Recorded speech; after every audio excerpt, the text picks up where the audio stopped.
Hello, Atul sir.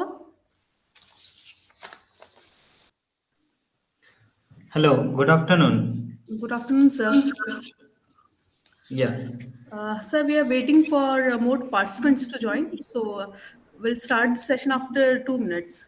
No, Okay, no problem. Yeah, we okay. can. Okay, sir.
It's 2:20, sir. Ranjit sir, can we start the session? Now, 41 participants are there, Okay. and rest will be joining meanwhile. Good afternoon, Atul sir. Good afternoon, Dr. Ranjit. Yeah. कैसे हैं sir? अच्छे हैं. Shall we start, sir? Yeah, we can start. Yes. Yeah. Okay. Good afternoon, dear participants, and good afternoon, Atul sir. I welcome expert of the talk, Dr. Atul Sharma. Sir is working in Department of Mechanical Engineering at IIT Jodhpur as an assistant professor, and he worked in Faculty of Mechanical Engineering at Tech- uh, it's Technonian. Technanian Israel Institute of Technology as postdoctoral fellow. He obtained PhD from IIT Roorkee, MTech from MNNIT Allahabad, BTech from UP Tech. He has been awarded as Inspire Faculty Award of Department of Science and Technology, Government of India in 2019, and SERB Startup Research Grant, Department of Science and Technology, from Government of India in 2021. Dr. Atul Sharma has research interest in broad areas of computational mechanic, mechanics and non-linear elasticity. In particular, he has been developing and implementing the analytical and numeral methods of addressing the mechanics of bio-inspired soft electroactive material such as dielectric elastomers.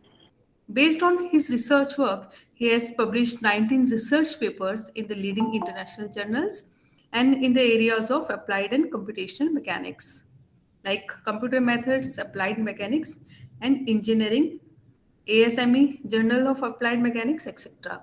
He also presented many research uh, papers in international conferences as well. I welcome you, sir, and I request you to share your wisdom with us. Thank you, Dr. Indu, for the nice introduction. So first of all, to start the talk, so I am sharing my screen. So let me know whether it is visible or not.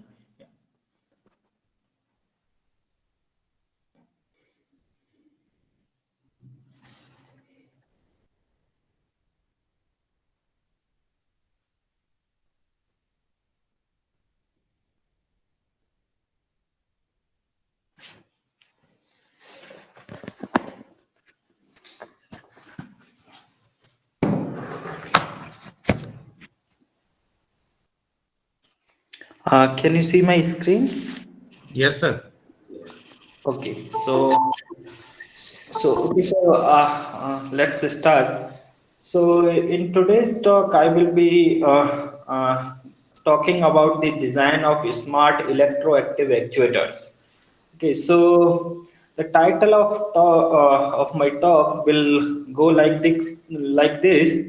First of all, I will be introducing what are smart electroactive polymers, in particularly the dielectric elastomer actuators, and along with the applications in the area of soft robots and some other biomimetic engineering also.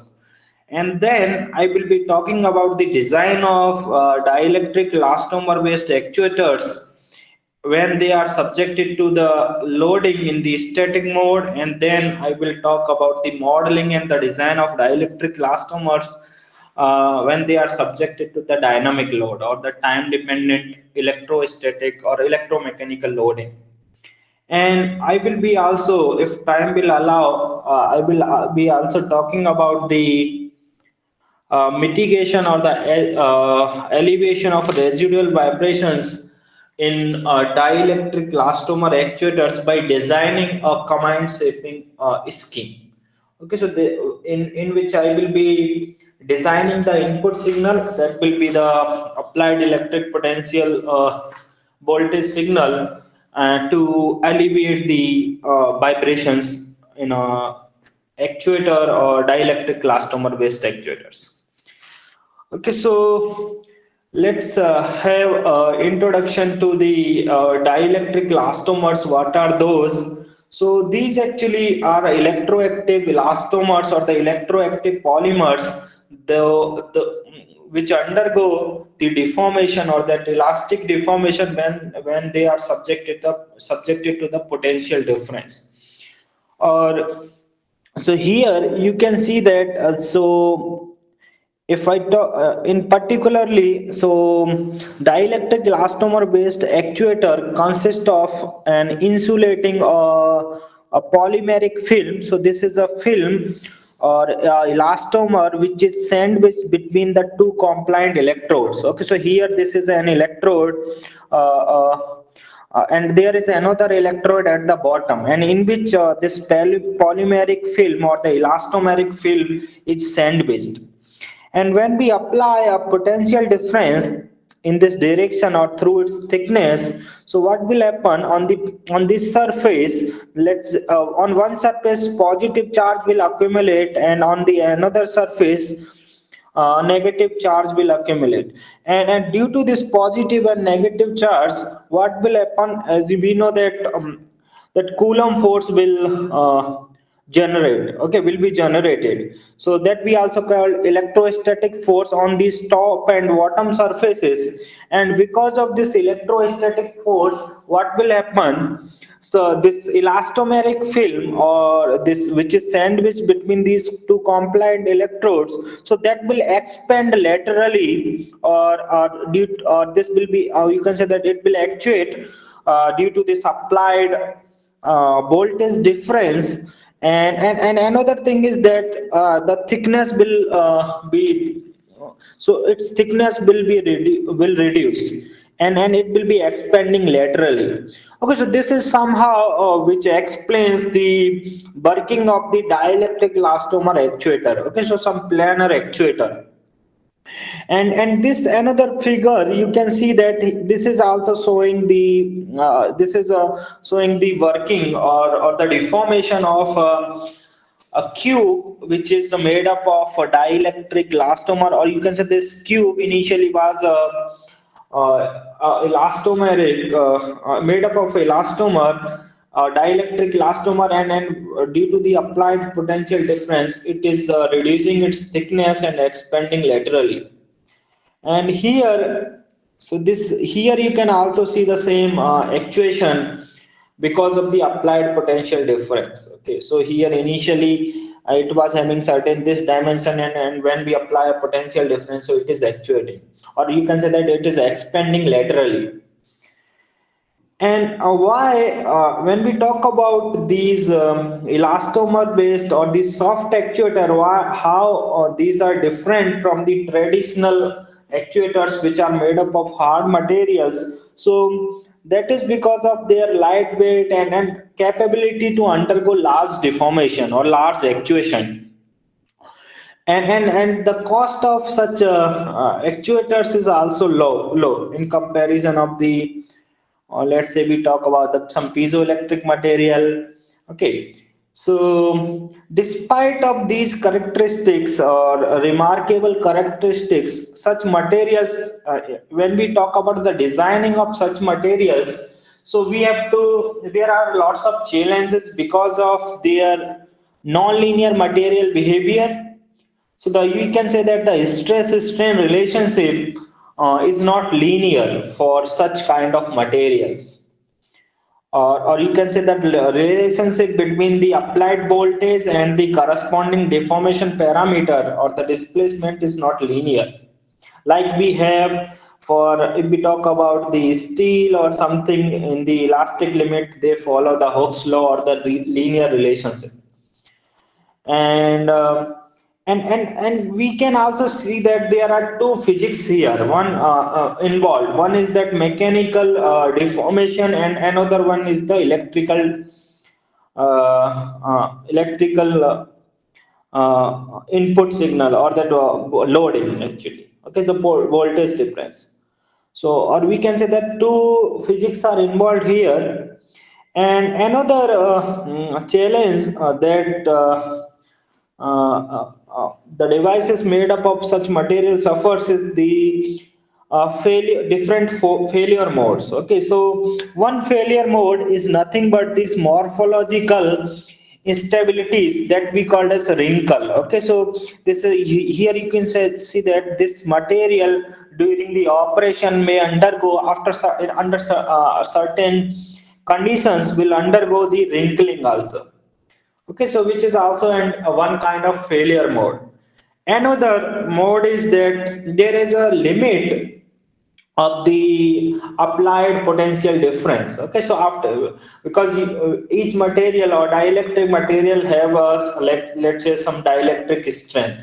If the applied we can say that the electric field exceed that dielectric strength, so it will undergo the dielectric breakdown. Okay, so that is also another kind of a failure, or the mode of failure of such materials. Okay, so there is a certain limit of the applied, or you can say that the threshold values till which we can apply this potential difference. And another or one mode that I will talk about, that is a Pullen stability or the electromechanical stability. So for which I will be designing such actuators. That stability occurs when the, or we can say that when the capability or the to resist these elastic deformation uh, is less than the, we can say that the applied potential difference. Okay, so that I will explain what is that in detail whenever I will be deriving the equations. Okay, so whenever I will be talking about the unstable equilibrium and unstable equilibrium, so that I will talk about. Okay, so that pull instability. Okay, so when we talk about the capabilities of such material or the dielectric elastomers, so they have been we have seen lots of application where they are replacing the hard machines. So here you can see that there is a robot which is made up of hard materials. Okay, and we can see that it is a bulky in nature, and there are certain limitation in its flexibility. Okay, so however, if we talk about elephant trunk, okay, so we can see that this bending of the elephant trunk, or we can say that it may undergo that 360-degree bending or the deformation. Okay, so we can obtain such kind of deformation by using this dielectric elastomeric material. Okay, so here you can see that, and if we talk about, if we want to get if we want to obtain such kind of bio-inspired deformation by using the hard material, it will be very difficult to control, as well as it will be requiring the many links. Okay, so it is not possible by 3 4 links. Okay, so it will be requiring n number of links, and when the number of links are increasing, so the we can say that it will be difficult to control each and every link to get the such kind of deformation or such level of deformation. So such materials are also replacing these hard machines by, we called as soft machines, or the devices which are made up of such soft materials. Next, another application of dielectric elastomer you can see as a gripper. Again, these all are the grippers which are made up of dielectric elastomeric material. Okay, so and another advantage of such gripper is that it can take the shape of the object that you want to grip.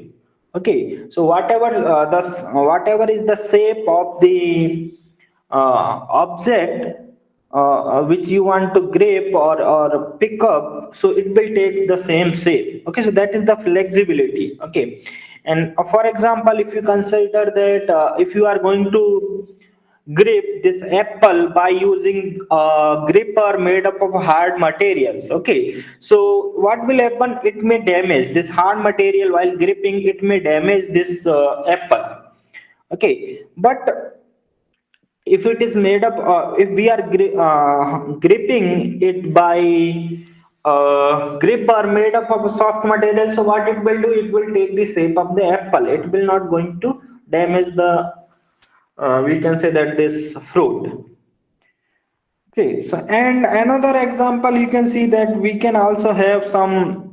Application of dielectric elastomers in a biomimetic engineering, or where here you can say that this is a object which is mimicking the facial expression of a human. Okay, we can see that we can also observe from here. And another application of such materials you can find out in a as a tunable lens. If you go to the market and or if you ask for a lens which is made up of a hard material, so we can see that the one lens will be having a one focal length. Okay, so if you want to purchase the let's say a lens of a different focal length. Let's say that if you want the lens of having focal length f1, f2 and f3. Okay, so all are different, having so you have to purchase the three lenses. What these material can do, one lens can give you the n number of focal lengths. Okay, so this single material can act as an n number of lenses. Okay, or single object or single lens can act or give us n number of focal lengths. Okay, so that is the like advantage of using such soft materials. Okay, so we can tune the focal length. And these are some other applications like this is a crawling robot made up of these dielectric elastomers, and this is also a crawling robot or the walking robot you can see. Because these are the potential applications of dielectric elastomer based devices, or we can say that these are the potential applications in the area of soft robots.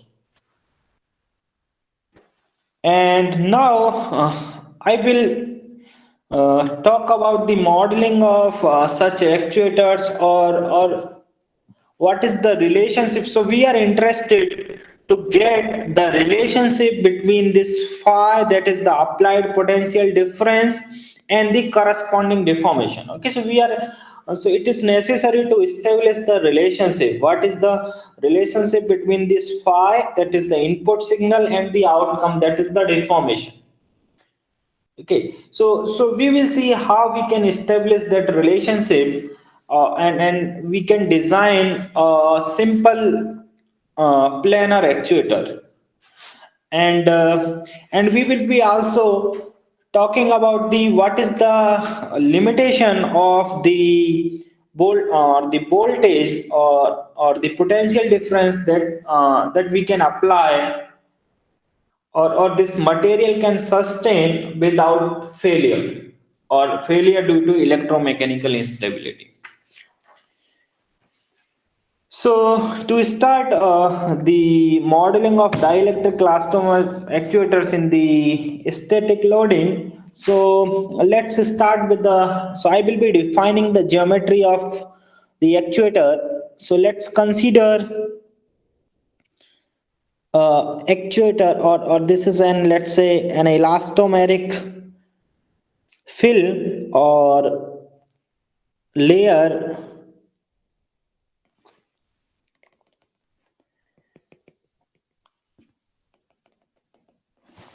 Let's say in the undeformed configuration, we can say that when there is no applied load, initially we can say that, let's say, it is having the length L, this dimension is L, let's say this dimension is also L, and its thickness is H. And we are setting the coordinate system here, or which is aligned at the center of this planar actuator. So let's say this dimension, this axis is x1, let's say this is x3, and this is x2. So planar, if we talk about the plane, so it is in the x1 and x2 direction, and thickness direction having is in the x3 direction, or you can say that. So this is the initial configuration or the undeformed configuration of the actuator, or that is a planar actuator.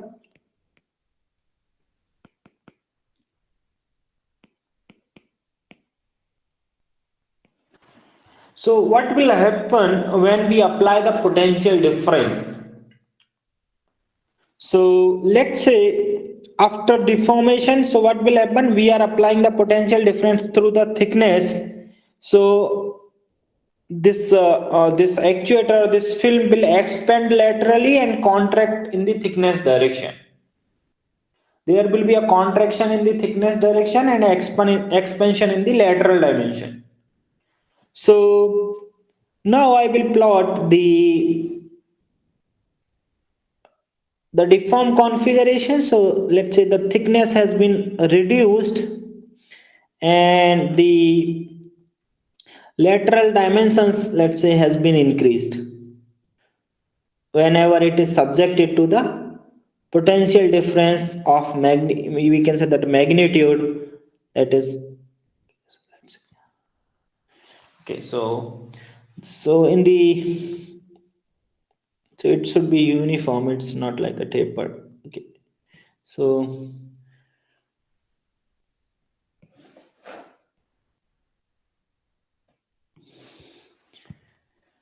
okay, so let's say this is h, or small h I am denoting in the deformed configuration, and let's say this is a small l and this is a small l in the deformed configuration. And in the deformed configuration, I am denoting this coordinate system as, let's say, small x, or by the small x. So this is x1, small x1, this is a small x2, and this is a small x3. And let's say we are defining some stretch parameter, because this deformation is homogeneous. It means that the thickness at each and every point in the deform configuration is same. Okay, so the thickness at this point and this point is same. Okay, so we will define a parameter that we call as stretch parameter. So that will relate the dimension of this actuator in two configurations. Okay, so let's say in the thickness direction, I am defining a parameter or stretch parameter as lambda 3. So that will be nothing but small l upon capital L. Oh, sorry, small h upon capital H, because in thickness direction we have taken the dimension as H, capital H in the undeformed configuration, and in the deformed configuration as a small h. Similarly, we can also define the stretch, because the you know that this actuator is going to stretch or elongate in the x1 and x2 directions. So I am defining the parameter or a stretch parameter in the x1 and x2 dimension as small l upon capital L. This is lambda 1, and lambda 2 will also be l upon L. We can say that from here you can observe that lambda 1 will be equal to lambda 2.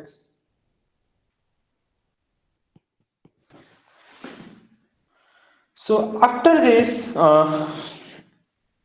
one thing such materials have, or we can say that this material or this rubber or this elastomer have a property of volume preserving property. Okay, so it means that the volume of this fill in the undeformed and deformed configuration will be same. Okay, you know that the Poisson's ratio for the rubber is nearly equal to zero point 0.5. So that represent that these are the incompressible materials, or the volume will not change. So in that case, the what is the volume? We can establish a relationship between these stretch parameters. Okay, so what is the volume of the actuator in the undeformed configuration? That will be L times H. And what is the volume in the deformed configuration? That is small l times small h.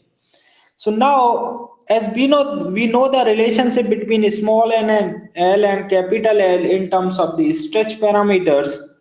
So we can write, see what is the relationship. So this is L square H.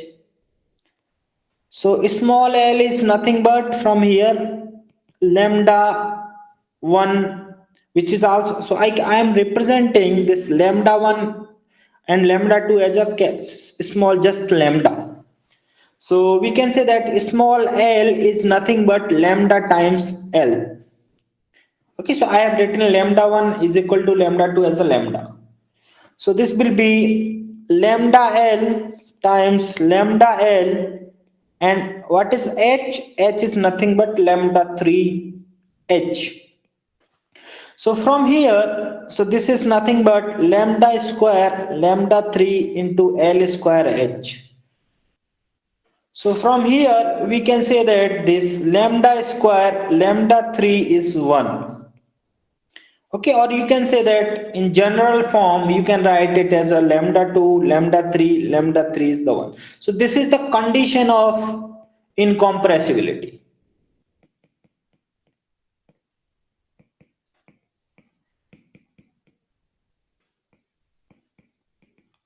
Okay, so this is the condition of incompressibility. That is lambda 1 lambda 2 and lambda 3 will be 1. Okay, so this is corresponding to, if we talk about the Poisson's ratio, so this is corresponding to the condition when Poisson's ratio is 0.5. So from here, we can say that we can represent this parameter or all the stretch parameters in terms of lambda. So lambda 3 is nothing but 1 upon lambda square. Or further, in the generalized form, what we can do, we can also relate the coordinate of these coordinate of a material particle in the deformed configuration. Let's say this is having coordinate, let's say x1, x2 and x3, any point, and the corresponding point in the deformed configuration, it is, let's say, small x1, x2 and x3. So we can write this relationship as like this. Okay, so I am writing the generalized expression. So x1 will be equal to lambda times x1, and x2 will be lateral stretch time x2, and lambda 3 or x3 will be lambda 3 x3. So this will be 1 upon lambda square x3.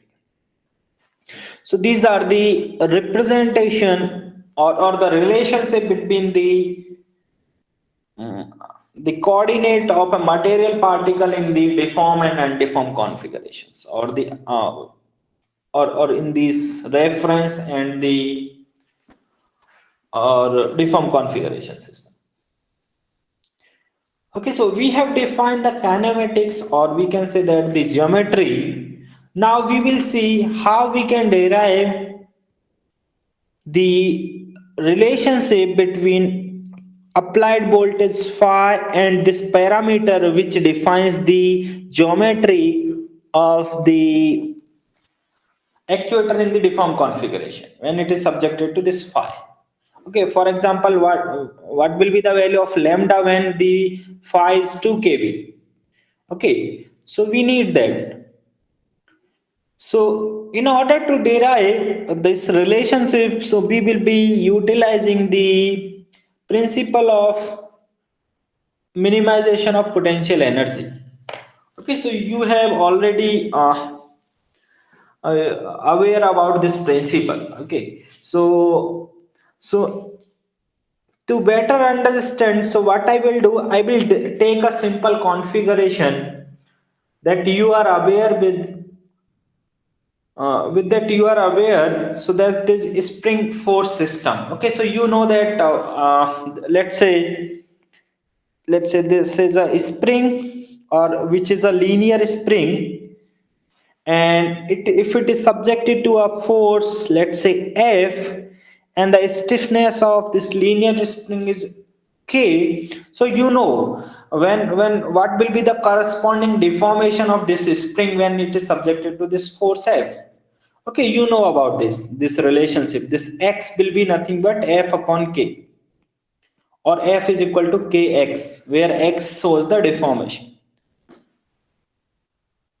Okay, so you are aware about it, and you know that the relationship between the force, that is the applied, that is the input, and the corresponding deformation is linear. Okay, so similarly we will also derive a relationship between phi and lambda. So so we also know how, from where this relationship comes. Okay, so this F is equal to Kx. Okay, so we will see first of all the derivation of this F is equal to Kx. In the similar manner, we will follow the same analogy to derive our relationship between this input phi and the lambda. Okay, so as I already told that we will utilize the energy principle or the minimization of potential energy to derive this relationship. So, so in order to write the potential energy for this system, spring force system, so you know that the total potential energy for a particular system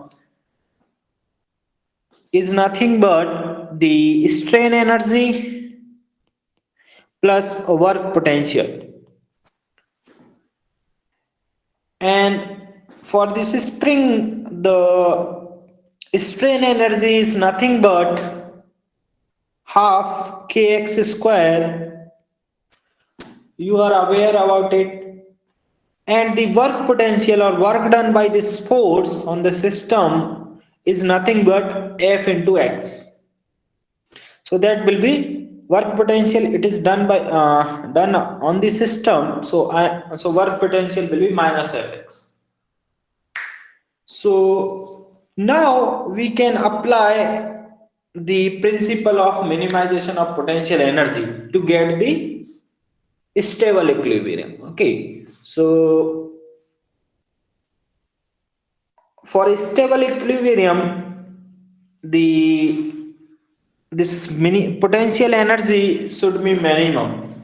Okay, so you can write it as a du over dx, or you can say that we can solve the maxima minima problem. Okay, so to minimize this potential energy, what we have to do, we have to take first derivative and we can equate it equal to 0. So that will be nothing but, if we take the derivative, so it will be half k into 2x minus f.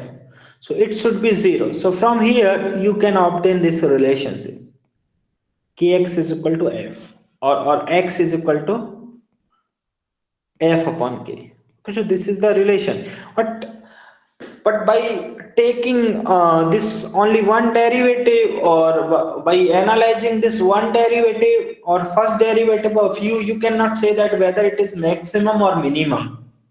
Okay, so you cannot say that it will be minimum for this when x is equal to f by k. So in order to check whether it is corresponding to maximum of potential energy or the minimum of the potential energy, so you have to take the derivative of this x, or the second derivative of u with respect to x. So it will be nothing but small k. You can take, okay, the first derivative bas kx minus f. If you take another derivative, or if you differentiate it with respect to x, you will get plus k. And you know that this k will be always positive because that is the stiffness.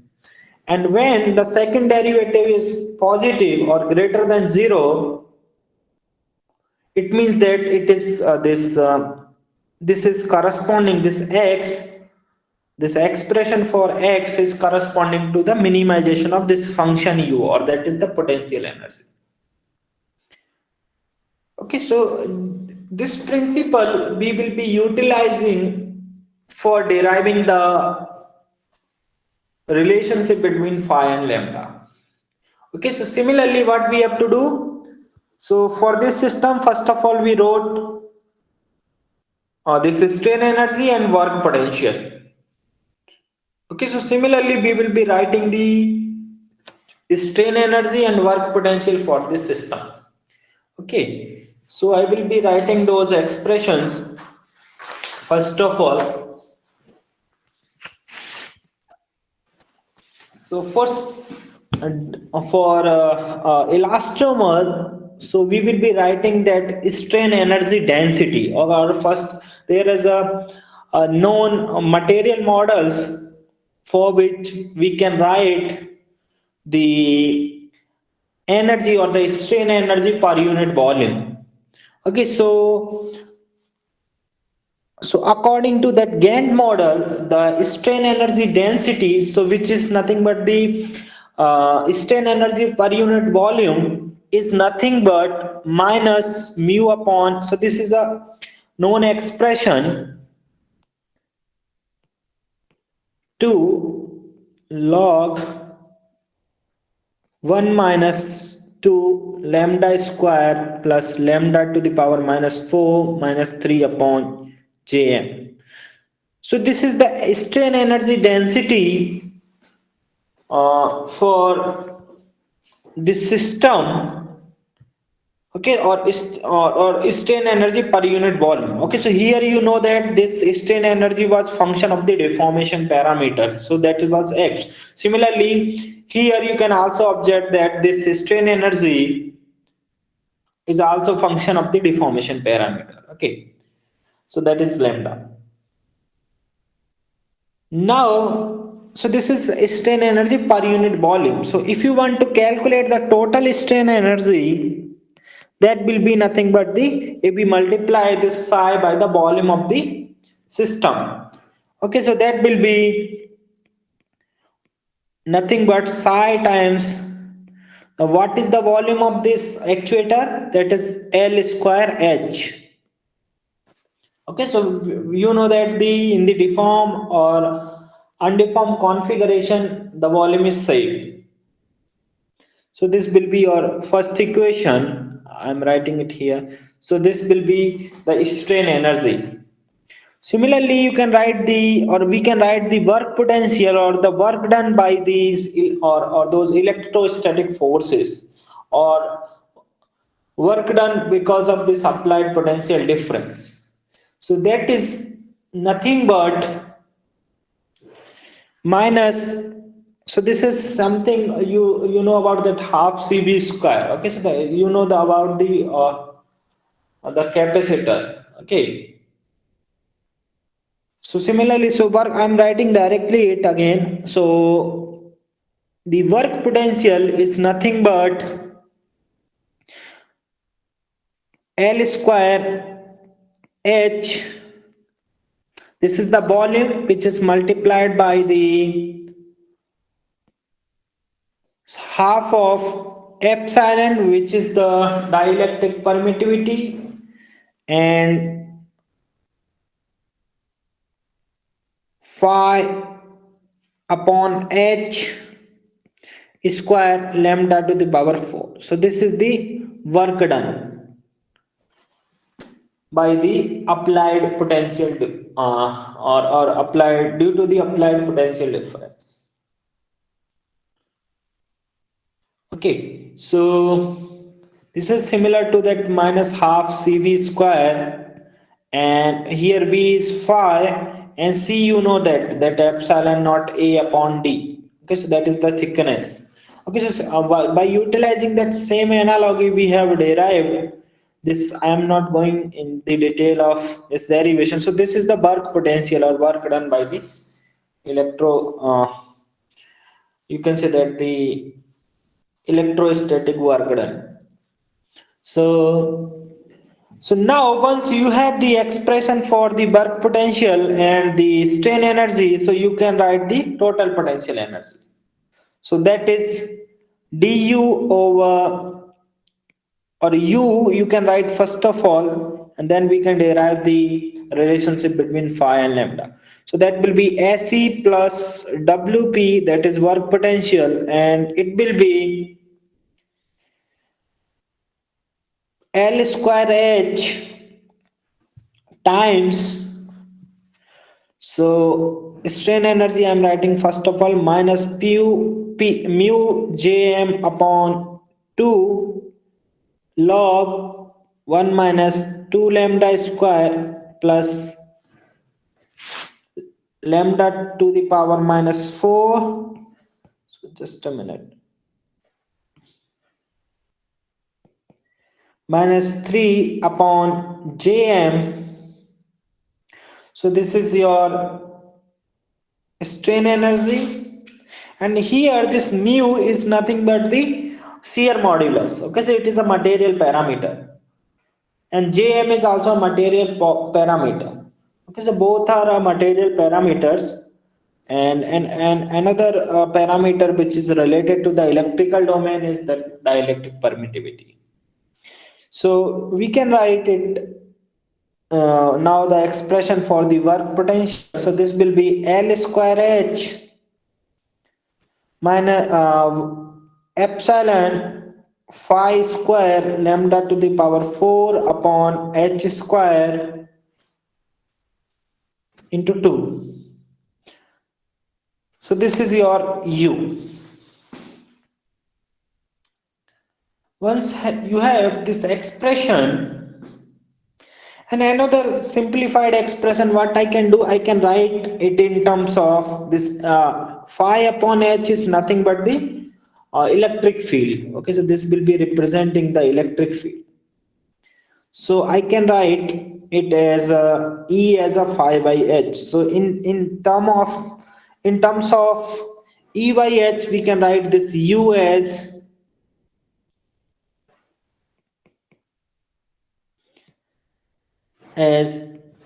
epsilon E square, or I'm removing this E square lambda to the power 4.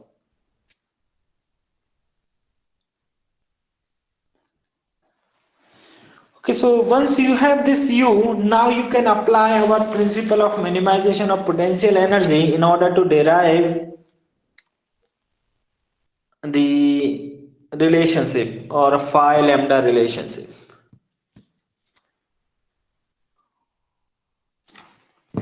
Okay, so what I will be doing now, I will be taking the derivative of U with respect to lambda. So that will be nothing but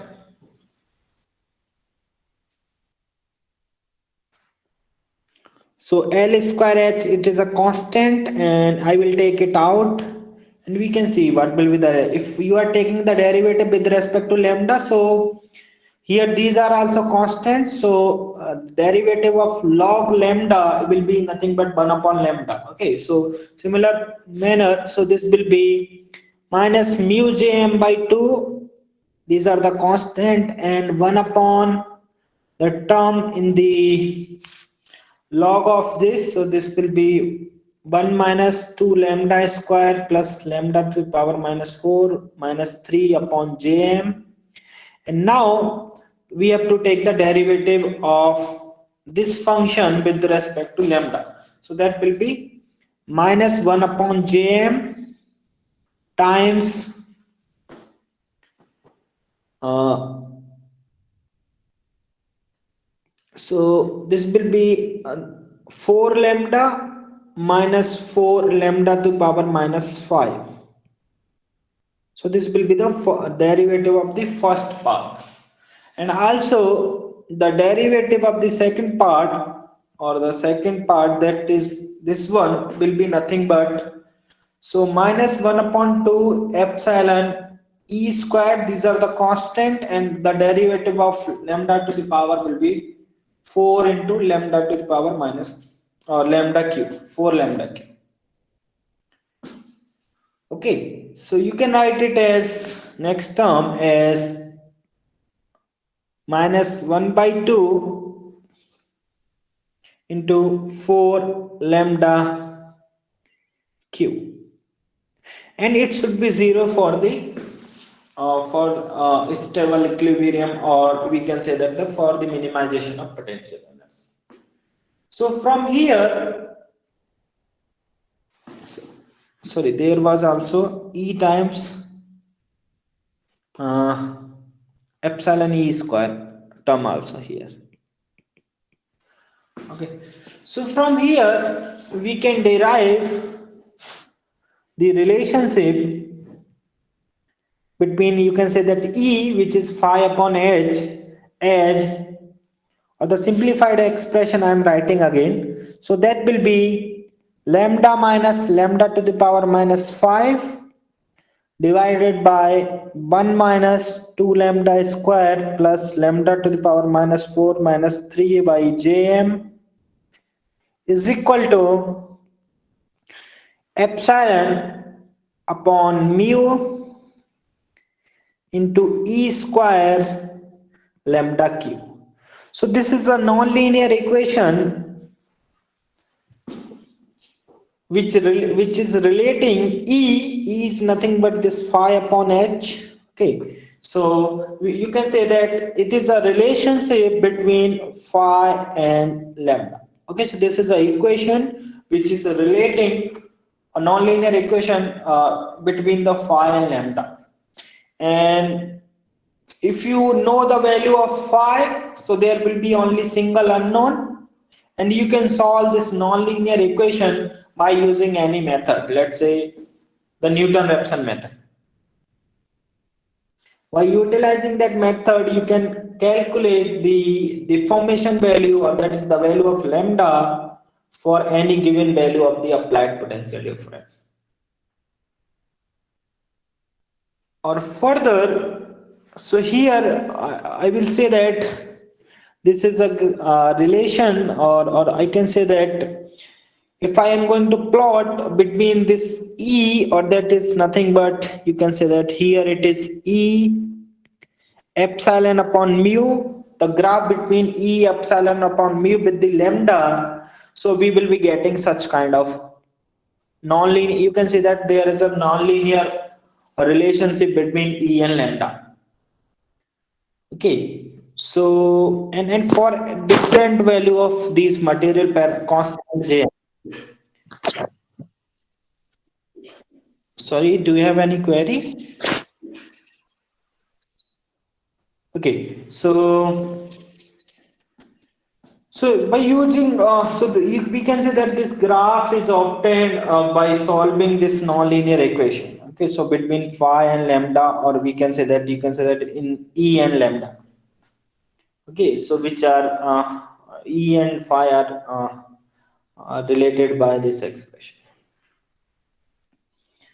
So so one thing is that you can check whether this equation is corresponding to the minimization of potential energy, or it is related to the maximization of potential energy. Okay, so that is also very important. Okay, so for this, if it is it is corresponding to the stable equilibrium, it means that it should be corresponding to the minimization of potential energy. Okay, so however, for this case, what we can do, we can establish the relationship. Okay, so we will see that this is valid for the case this equation is corresponding to the stable equilibrium. It means that the derivative of u with respect to lambda, or the second derivative of u with respect to lambda should be greater than 0, or it should be positive. Okay, so here if you will take the derivative with respect to second derivative with respect to lambda, so we will find out that so it should be greater than 0. Okay, so what there is now we are interested to evaluate the critical value that this actuator can sustain without a failure, or without, we called as that failure we called as a uh, electromechanical instability. Okay, so I will say I will let you know about the that electromechanical, what is that electromechanical instability or the Pauling instability. Okay, so so what is happening for this case? Okay, so I have already drawn. So you know that whenever we are going to apply this phi, so the thickness of this membrane or this elastomer is going to decrease. Okay, so we are going as so let's say we started with phi is equal to 0 as well, and we are increasing it quasi statically, let's say then 1 kilovolt or let's say 2 kilovolt.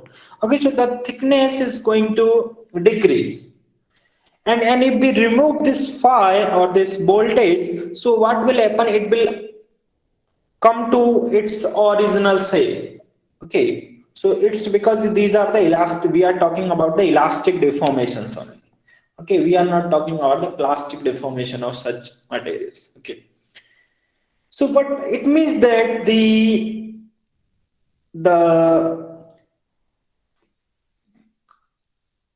it means that the mechanical resistive force or the mechanical resisting force was greater than the applied electrostatic force, you can say. Okay, so there are two kind of force. One is that electrostatic force, and another one is that capability to resist that force. Okay, so that mechanical resistive force, you can say. And the capacity to resist that force was more for the case if it is returning to the original shape. But there is, let's say, a critical value after which it will not be able to resist, or we can say that it will not come back to the original shape. Okay, so that critical value will be when the electrostatic force will be equal to this mechanical resistive force. Okay, this will be the critical value or the critical case, and when this electrostatic force is more than the resistive capacity of this system, so it means that the what will happen, it will undergo sudden change in the or sudden reduction in the thickness, and ultimately it will fail. Okay, so it will not come back to the original shape. Okay, so there will be sudden reduction in the thickness, and the, we can say that uh, the corresponding this electric field will reaches to the also that to the dielectric strength of the material, and it will fail by the dielectric breakdown. Okay, so that critical condition is nothing but the case when we can obtain when d phi over d lambda is equal to 0. So this is the condition which is corresponding to this instability. Okay, or this is the point where you can say that phi is equal to or the mechanical resistive force will be equal to the applied electrostatic force. Okay, so by applying this, or you can say that from here, so if you take this lambda opposite of this, so d lambda over d phi will be infinity. It means that if you increase, or you can say that if you are going to increase this phi by some small amount, the change in lambda will be very high, or the thickness will suddenly reduce.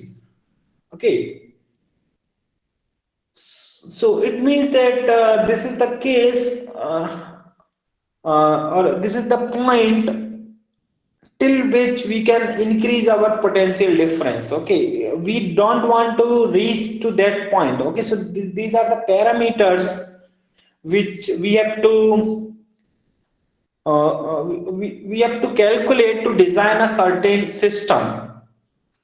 Okay, so we will see that we will design a system in such a way that the such kind of failure will not occur. Okay, so it is very important to calculate this phi. Okay, so or the critical value of this applied voltage phi and the corresponding lambda. Okay, so that we can obtain by calculating the derivative of phi with respect to lambda, or you can say that also by calculating the derivative of e with respect to lambda, because both are uh,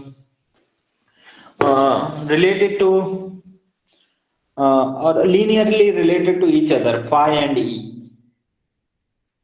So, so I will give you that critical value of E for the case when Jm is infinite. Okay, so for certain case I know that value, so I will give you. Okay, so just so this E value or this phi value, sorry. Okay, so that E, whatever the parameter we were plotting, that was E square root of epsilon upon mu. So this value, this is the critical value of the electric field that system can that we can apply,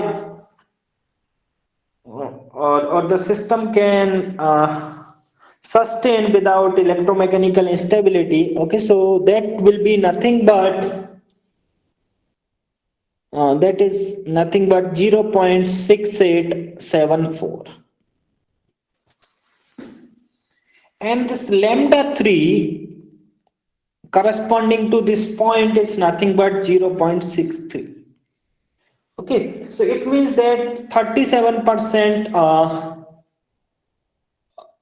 reduction we can obtain, okay, without electromechanical failure. Okay, so let's say initial thickness was, let's say, 100 mm, or you can say anything. Okay, so parameter. Okay, so let's say initial h was 100 mm, so the critical value of the or we can say that at the onset of this instability, the thickness of the membrane will be nothing but 63 mm.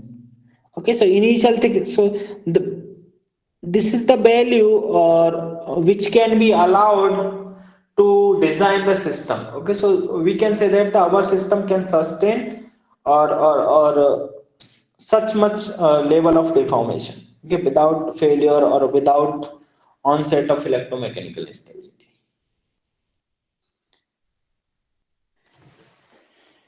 Okay, so this was the design of a system when this phi was applied quasi-statically, or we were applying the load quasi-statically. But there are certain cases in which we now we will see the design of the same actuator when it is subjected to a dynamic loading. Okay, so let's say the impact loading. Okay, so or we can say that the when this phi is applied suddenly. Okay, so if we plot the signal, input signal, let's say with a phi and time t, so that is, you can say that is a kind of impact load or the suddenly applied load. Okay, so for this case, we will see what will be the governing equations or what will be the relationship between phi and t, or the time and also the lambda. Okay, so we will see how we can derive the that equation. So let's consider. So in order to understand how, the derivation of the dynamic governing equation for D actuator, so I will be first of all deriving the dynamic equation for the simple system with which you are aware. Okay, so Yeah. Is there any question? Because I am not able to hear you. If you have, you can also ask right now. Or I will address all the queries after the session. Okay. So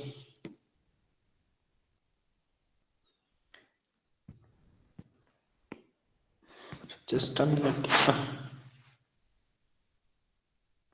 So just a minute. I will. I think there is some.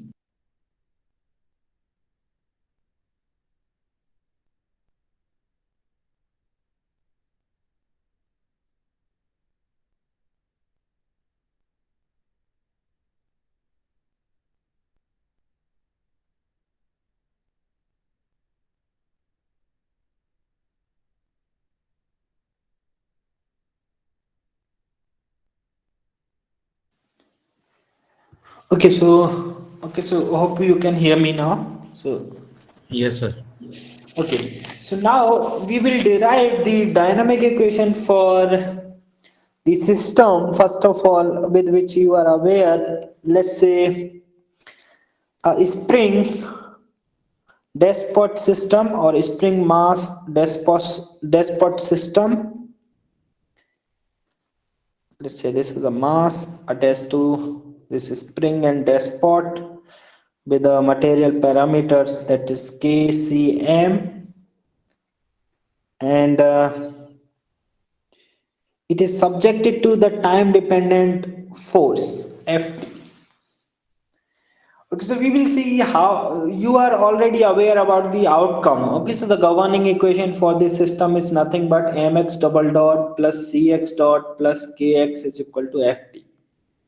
But we will see that from where this equation comes, and on the basis of that we will be deriving the dynamic equation for our system.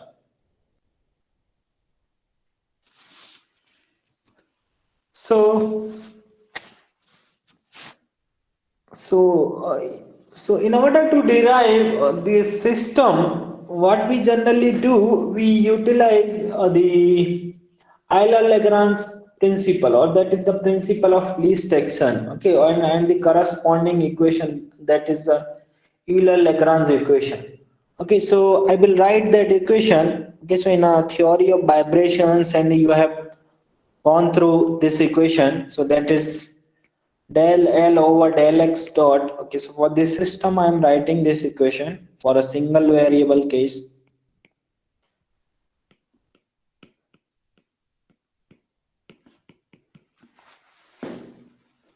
Okay, so this is the equation, this is EL equation, Euler-Lagrange equation, and where Lagrange L is defined as the kinetic energy minus potential energy.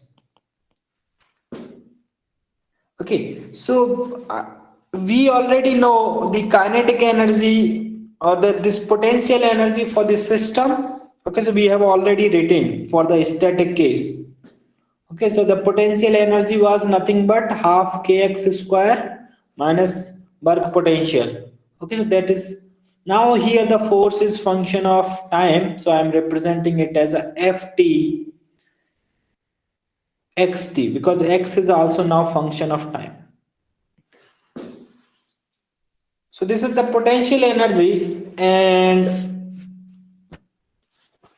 the another thing that we have to calculate is the kinetic energy, and the kinetic energy for this system is nothing but half mv square. So we have this mass, and let's say the velocity, and corresponding to this deformation, I'm denoting it by x dot, so that will be the velocity is dx over dt, and we can write it as a half m x dot square.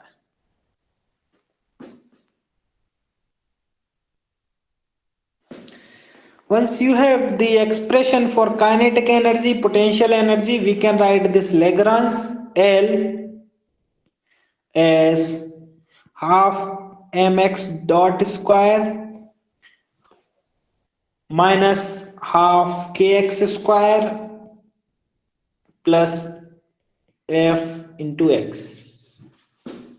So this is the Lagrange, and D is nothing but the dissipation energy. Okay, so because we have this despot and the corresponding dissipation, the energy dissipation will be nothing but, you are already about it. So that is nothing but half Cx dot square.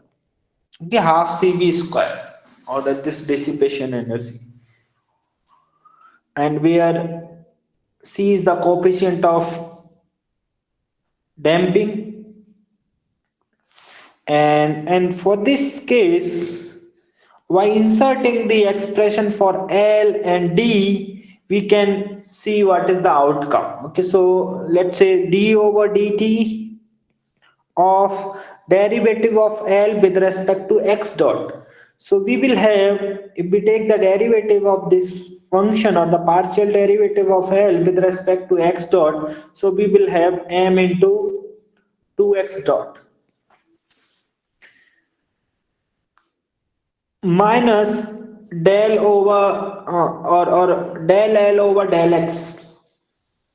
Okay, so the partial derivative of L with respect to x will be nothing but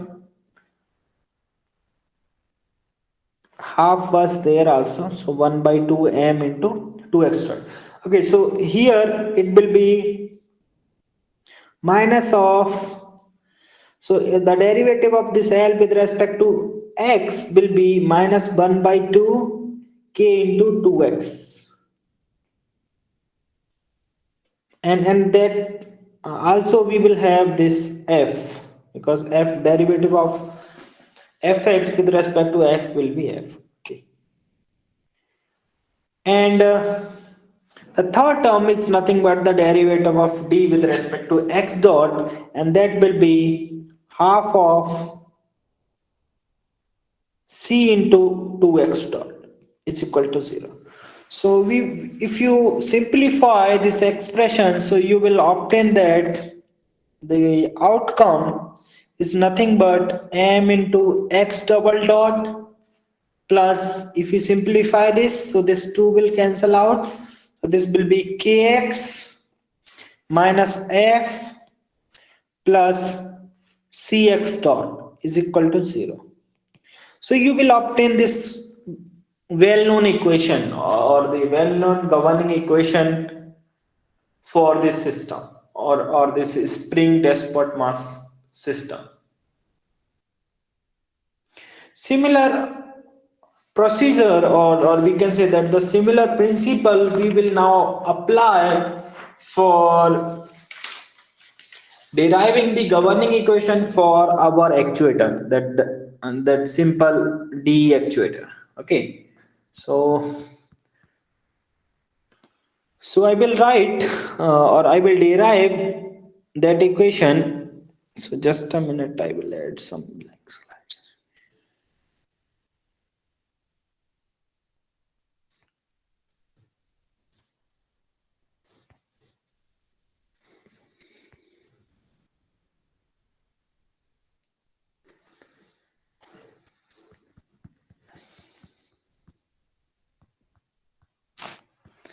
Okay, so now I will derive the dynamic equation for the system or the planar actuator, that is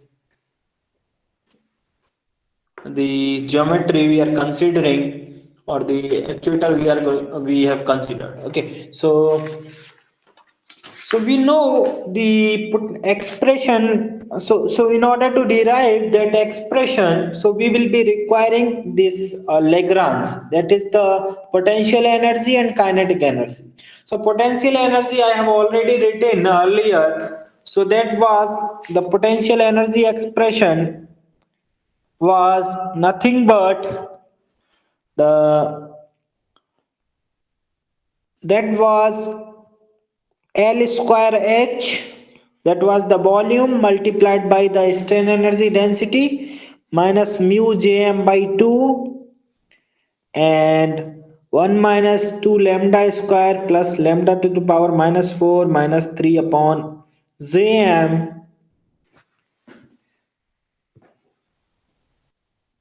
minus 1 by 2 L square H epsilon E square lambda to the power 4. So this was the expression for the potential energy. And now we have to derive the expression for the kinetic energy for this system. Okay, so the kinetic energy for this system will be nothing but, so we can derive, so and one thing is that the velocity component now it will be different. Okay, for this system the velocity in this direction and in this direction thickness direction will be different. Let's say, although due to the symmetry of the geometry in the lateral direction it will be same, so but in the thickness direction it will be different. So I'm writing the uh, kinetic energy, that is half mb square. Okay, so similarly I can write as integration over the volume, so that will be half mb square. Okay, so the v is the velocity vector, so I can write the velocity components in the x1 direction as x1 square, in the x2 direction as x2 square, in the x3 direction as the velocity square of the velocity as a x3 dot square into dm. Okay, so this and half is also there, half mb square. Okay, so this will be the total kinetic energy of the system. And and one thing that we can consider, or we can also neglect, the because the generally the thickness direction, or the thickness dimension is very small in comparison of the lateral dimensions. So we can also neglect this x3 dot, or we can also consider, but the effect of this component will be very small. Okay, so we can neglect. Okay, so in by neglecting the velocity in the third direction or the thickness direction, we can say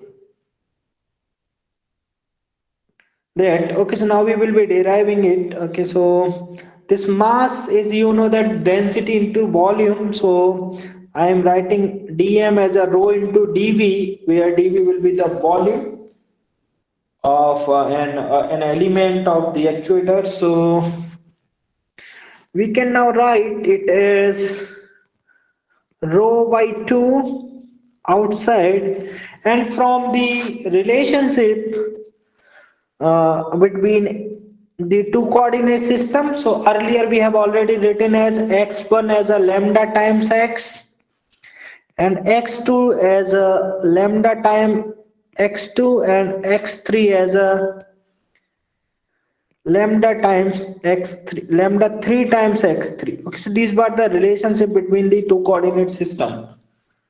Okay, or the coordinates of a material particle in the deformed and undeformed coordinate system. Okay, so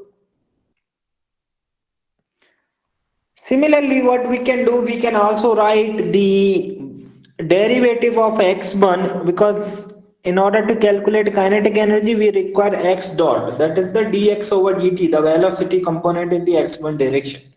So this dx dot will be nothing but lambda dot into x1. Okay, because this parameter lambda is now function of time also. And similarly, x2 dot can be written as lambda dot into x2. So, so we can insert the expression for this x1 dot and x2 dot. So we will have this lambda dot square x1 square plus lambda dot square x2 square into dv. dv is nothing but dx1 dx2 dx3. Okay, so volume of an element, infinitesimal element, we can write. Okay, and we are taking the taking the volume integral in order to calculate the total volume, or the total kinetic energy of the system. Okay, so now we will see what are the limits for x1 and x2 and x3, because it is a triple integral or the volume integral. So earlier you know that we have considered the geometry, this geometry in the deformed configuration. It was having length L and L, or lateral dimension, and thickness S, and our x1 and a coordinate system was like this.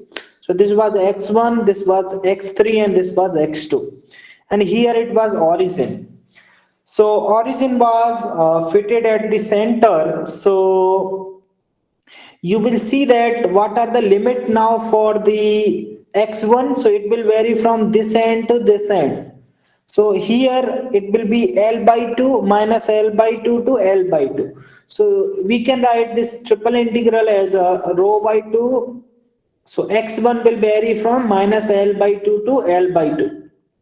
Similarly, x2 will vary from this end to this end. So this is minus L by 2, or the coordinate of, or x2 coordinate for this extreme point will be L by 2. So this will be minus L by 2 again. X2 will vary from minus L by 2 to L by 2. And the third is in the thickness direction, so it will vary from minus h by 2 to h by 2. So x3 will vary minus h by 2 to h by 2 times, so the integrand is nothing but lambda dot square x1 square plus lambda dot square x2 square into dx1 dx2 and dx3. Now we can evaluate, or we can solve this integral expression. Okay, so what will be the integration of x1 square with respect to x1? So that will be x1 cube by 3. Similarly, we can write the integral with respect to x2, so that will be x2 square by 3. And also we have to take the derivative with respect to x2 and x3. So the final outcome will be x2 x3 here, and here x1 x3, and we can, so I am taking this lambda dot square here and lambda dot square here, and we can now apply our limits. Okay, so for x1 it will be minus h by 2 to h by 2, sorry, minus L by 2 to L by 2. X2 it will be minus L by 2 to L by 2, and x3 also from minus h by 2 h by 2. Okay, so this is the simple expression or integral expression that you can easily solve by using the knowledge from the 12th standard. Okay, so with this, the final outcome I will write, because I also have to explain some other things. So the final equation of dynamics that we will obtain for this system will be nothing but by inserting the expression of kinetic energy and potential energy in this Lagrange function, or this Euler-Lagrange equation. We will have this equation: 1 by 3 rho L square lambda double dot plus C upon 2H lambda dot plus mu lambda minus lambda to the power minus 5 upon 1 minus 2 lambda square plus lambda to the power minus 4 minus 3 upon Jm minus epsilon lambda square E square is equal to 0.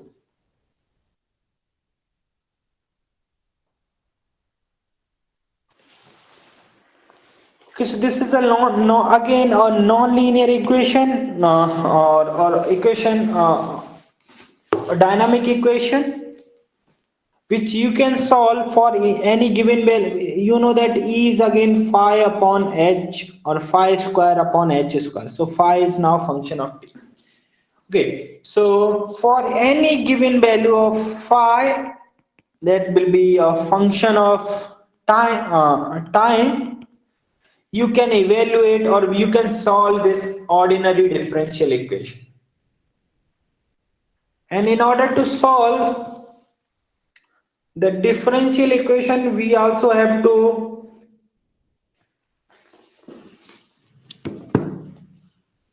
we will require some initial conditions. Okay, so because in order to evaluate the, you can say that the constant of integration, because it is a second order equation, so there will be two constants. Okay, so in order to solve get the exact solution, or we can say that we will be requiring the two boundary two initial conditions.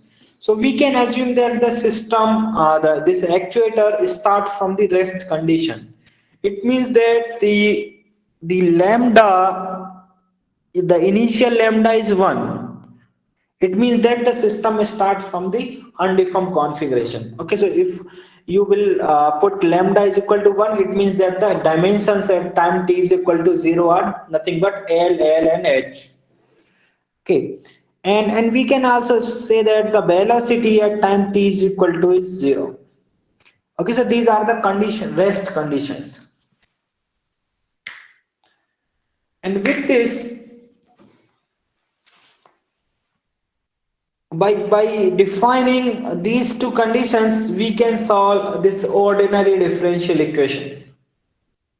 Okay, so you can utilize, let's say, MATLAB, or you can any scheme. Okay, or numerical schemes to solve ordinary differential equation. Let's say Runge-Kutta method. You can fourth other you can apply. Okay, so any method you can apply in order to solve this differential equation.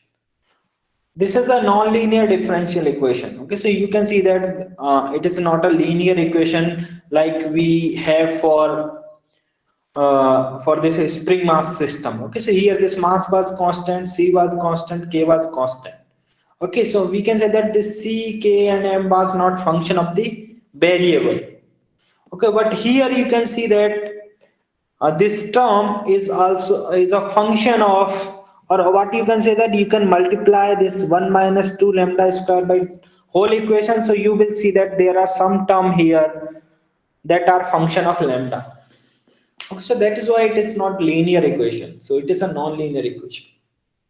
And this non-linearity is because of the material behavior, because the strain energy, so this term is what is a, or I can say that that is coming because of the non-linear material behavior.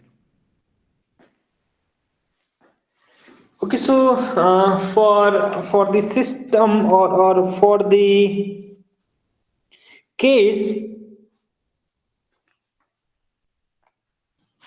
I will show you some relationship for a certain case.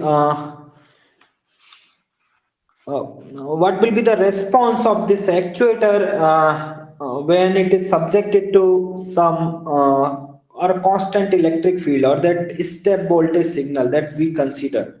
Okay, so for this case, we can say that for let's say we are applying that voltage here. This again, E is nothing but that E square root of epsilon upon mu.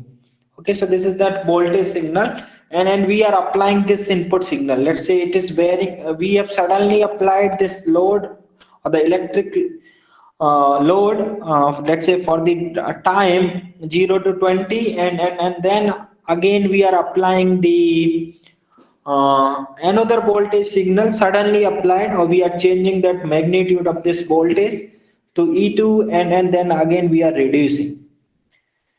And these are the parameters that we are taking, the damping parameter and the material parameter Jm, and we can see that it is having such kind of responses. Okay, so this showcase the time dependent behavior of the actuator, okay, when it is subjected to such kind of load. Now the question arises, so you can see that it is going to certain overshoot, and due to damping it is coming to some, let's say, some stable value. Okay, so if you continue this voltage signal, okay, so now the question arises, the when the what will be the value of this phi t, this suddenly applied load, for which the electromechanical instability or that failure will occur, or the failure of the actuator in the dynamic mode. Okay, so earlier we considered that the phi was applied quasi-statically. Okay, very slowly we applied. Okay, but here we assume that we are assuming that this phi t is applied suddenly, or you can say that similar to that impact force. Okay, so what will be the like a critical value of phi that this system can sustain in the dynamic mode and the corresponding value of this overshoot? Okay, so this will be the maximum value that actuator will achieve. Okay, for this case, for the case when E1 is applied only, not E2 and E3 we are considering.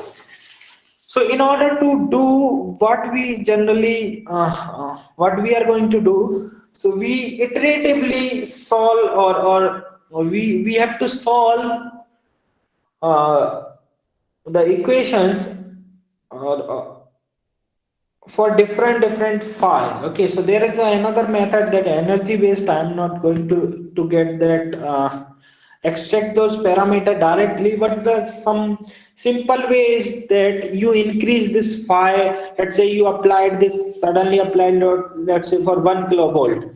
After that you are increasing, let's say 10 kilovolts, and still you are not seeing that, I can say that still you can say that it is not failed. So you are increasing slowly value of this suddenly applied load, or the magnitude of this you are applying, magnitude of the applied voltage, and you will see such kind of response. Okay, so I'm not plotting. So this, for example, if we talk about a particular value, so for first case you are getting, let's say, a value which is, let's say, 0.6471. It is having this periodic response. Okay, so it will continue. So if I plot, so the response of the actuator is like this. Okay, so this is periodic for a critic, let's say, value that is 0.6471. If we further increase value, let's say another value I applied of, for the case, particular case, that voltage value or the electric field value is, let's say, 0.6472. At this value, this periodic oscillation will convert to that a periodic case, or you can see this is the case. So I will plot the response. So what will happen? So it will increase. Okay, so you can say that this periodic oscillations will convert to that periodic. So it means that the now uh,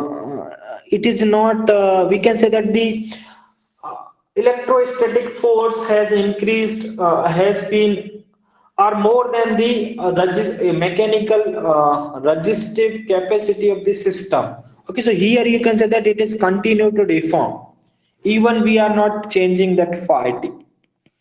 Okay, for the constant value of phi t, so it is going to, let's say, some infinity value, or that is nothing but the failure. Okay, so it means that the thickness is going to suddenly reduce.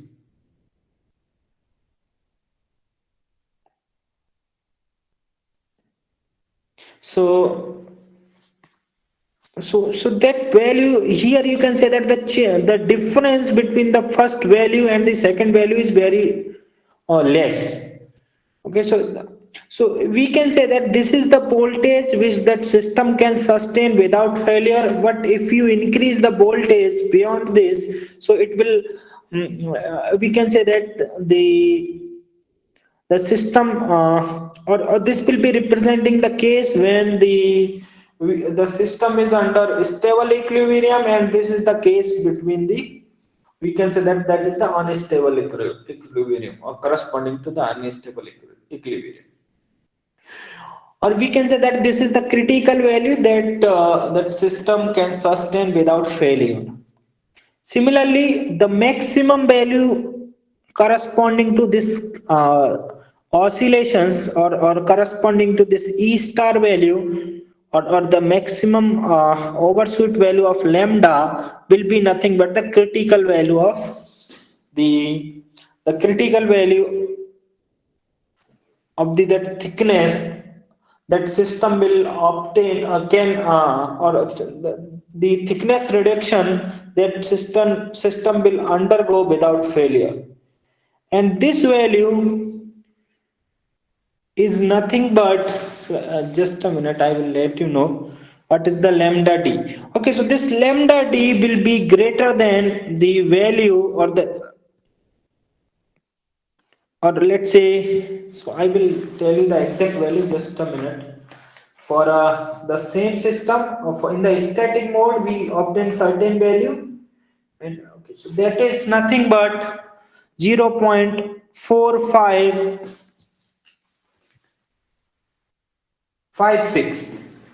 Okay, so that will be the lambda d or lambda 3d actually, or we can say that in the thickness earlier for the static case it was 0.63, but in the dynamic mode the deformation is more, that is the thickness can be reduced to 0.4556. Okay, so for the same system initial value, let's say initial thickness was 100 mm, in the static mode the critical value was 63 mm, but in the dynamic mode the same actuator can sustain or will undergo to the thickness level that is 45.56 mm. It means that the deformation level that we obtain in the dynamic mode is more than the static mode. However, if we talk about the that electric field value, so for the static case the electric field value was 0.6874. Okay, this was corresponding to the static case, but in the dynamic case what was the value of this E? That is 64. However, the voltage requirement is less. Okay, but the deformation level are large in the dynamic mode, the dynamic case. Okay, so these are also the comparison of graph for a certain kind of actuator. So here the conclusion is that the deformation level in the dynamic mode will be more than the static mode, but the electric field requirement will be less than the static case. Or you can say that the electric field at the onset of instability will be more in the static case than the in comparison of the dynamic case. Okay, so this is how we can so this is first of all how we can design actuator or the planar actuator in the dynamic case, and we have discussed both the things. Okay, so design of or the modeling of the dielectric elastomer actuator in two kind of loading, that is quasi-static loading or the dynamic loading, or that we can say that when the system is subjected to the suddenly applied voltage signal or the heavy side you can say that impact signal or impulse signal actually. Okay, okay, so now I will talk about the. Okay, so I will 7-8 minute. I will try to uh, discuss about the some strategy to control the residual oscillations. Okay, so as you have seen in the case here, let's say there are. Okay, so I will explain from this figure, and then what is the how we can design an input signal in order to mitigate these residual vibrations. Okay, so there is a so we considered lens actually. Okay, so now we can so we have considered a lens actually in the first slide as an application of this material. Okay, so there was a lens which was have, let's say, at a certain value it was having focal length f1. Okay, the and now you want that or you want to switch from f1 to f2. Okay, the one way is that you apply or you quasi statically increase the load, that is phi, and it will attain the another configuration. Okay, so but it will take some time. Okay, so in order to move from one stage to the another stage, you can go by in the quasi static mode, or we can say that the by when the uh, voltage is increasing at very slow rate. Okay, after that, so another, the fastest way will be the application of this suddenly applied load. Okay, so when we apply this load in the step manner, we can achieve this second position. Okay, or the fastest way. Okay, so there is a two way. You are increase you in order to, let's say, get this F2, the voltage requirement is, let's say, 10 kV. Initially for the F1, let's say it was 4 kV. So one way is to move quasi-statically from, let's say, 4 to 5 and then something like that. So another way is that, let's say this is 4 and you can suddenly increase this voltage to 10. Okay, so you can suddenly increase. So but in that case, what will happen?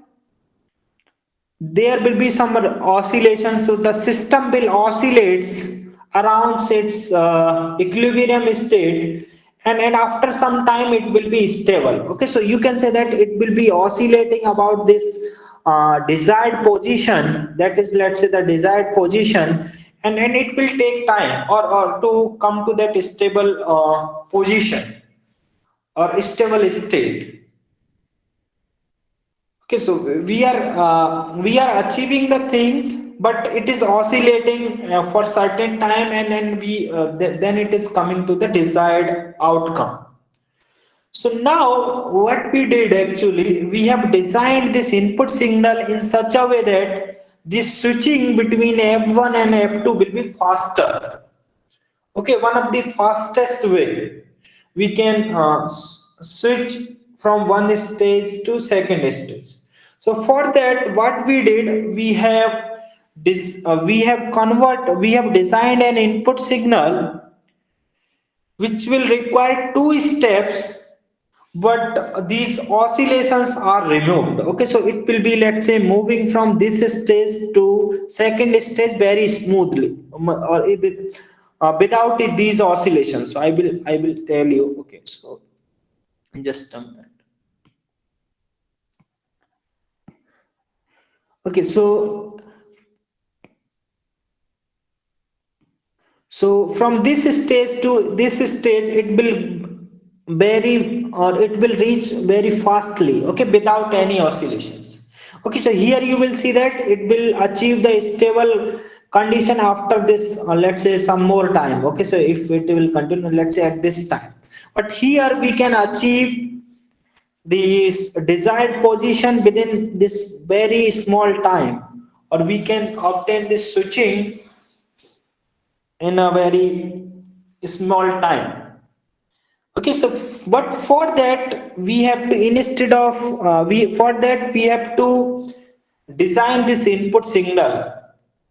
Okay, so for that, actually we have designed this input signal by converting this single step, that was this one, into two steps. Okay, so what for achieving that kind of a response or that oscillationless response, so we have to apply the input signal into two steps. Okay, so this value of er and the extraction of the value of er and tr uh, is a like how to evaluate those values. Okay, so that is the main thing. Okay,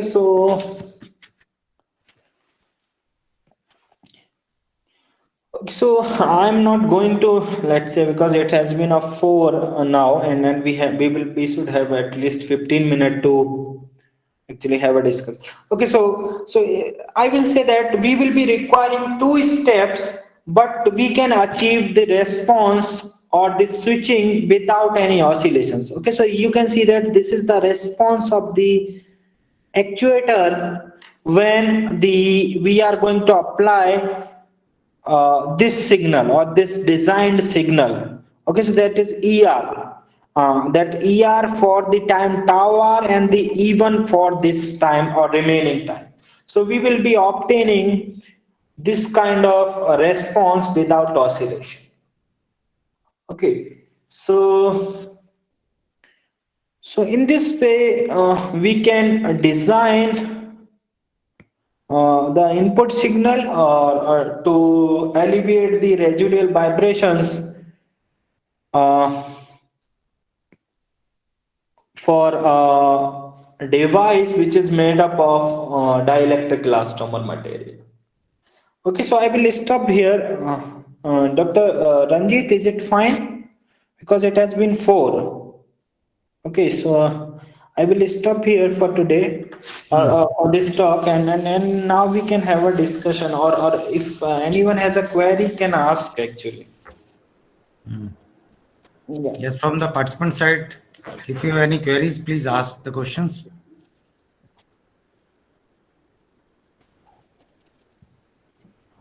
Sir, I think there is no question from participant side. Okay. So then, can I now? So then, Uh, thank you, sir. okay. Thank you, sir. I sincerely thanks Dr. Atul Sharma for accepting our invitation and giving this innovative talk. That is more focused on the aspects of design of smart active actuators. It is really a wonderful talk. It helps a lot for the researcher as well as faculties to work in this emerging area. Thank you very much, sir. It's a very nice presentation. Thank you so much. Thanks Okay. a lot, sir. Okay. So thank you, Dr. Ranjit, and also the organizer of this program, that is faculty development program, and also thanks for inviting me to deliver a talk in this program. Okay. So thank you. So. Thank you, sir. Thank you very much, sir. Thank you. Now I request all the participants to join again at 9:30 a.m. sharp tomorrow for the next session. Thank you. Thank you all being here.